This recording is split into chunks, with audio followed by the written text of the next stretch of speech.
بعضی آدما وقتی بزرگتر میشن از پدر و مادرشون فاصله میگیرن، نه از سختی‌هاشون میگن، نه از خوشحالی‌هاشون، نه آرزوهاشون. براشون خونه جایی واسه آرامش نیست، بیشتر یادآور درد و دلخوریه. هفته‌ها حتی ماها ممکنه بگذره و یه زنگ هم نزنن. وقتی هم زنگ میزنن بیشتر از سر وظیفه است تا دلتنگی. ترجیح میدن درد و دلشون رو با یه غریبه بکنن تا با خانواده‌شون. از نظر روانشناسی به این حالت میگن دلبستگی اجتنابی. این افراد بیشتر از هر چیزی به استقلال خودشون اهمیت میدن. احساس میکنن اگه به کسی تکیه کنن یعنی ضعیفن. وقتی رابطه ها خیلی نزدیک میشن عقب میکشن. خیلی وقتا ریشه این فاصله از بچگی شروع میشه، شاید با یه پدر مادر سختگیر. هر کاری میکردی بازم کافی نبود. یه نمره خوب میگرفتی میپرسیدن چرا اول نشدی. یه هدیه قشنگ میدادی میگفتن چه خرج اضافه‌ای کردی.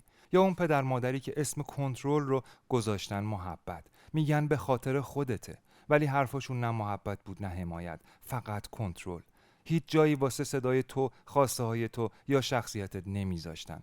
بچه‌هایی که تو همچین خونه‌هایی بزرگ میشن همیشه حس میکنن کافی نیستن. یاد میگیرن احساساتشون رو قایم کنن، از درگیری فرار کنن و فاصله بگیرن. این رفتار رو با خودشون میبرن تو بزرگسالی و سخت میتونن رابطه‌های عمیق و واقعی بسازن.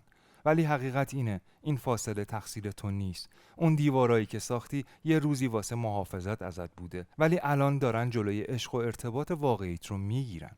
ترمیم از همینجا شروع میشه، با پذیرفتن اون دردها. اجازه بده هر بار که ناراحت میشی واقعا حسش کنی. غم، عصبانیت، ناامیدی، این احساسها واقعی هن.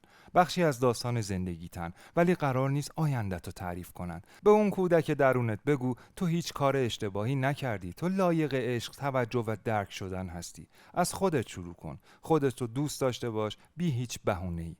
تو نه اشتباهات گذشته هستی، نه زخم‌هایی که خوردی. لازم نیست این بار رو تنهایی بکشی. دور خودتو با کسایی پر کن که تو رو میبینن، بهت بها میدن و یادت میندازن که چقدر ارزشمندی. و یادت باشه تو خراب نیستی، تو داری خوب میشی و همین کافیه.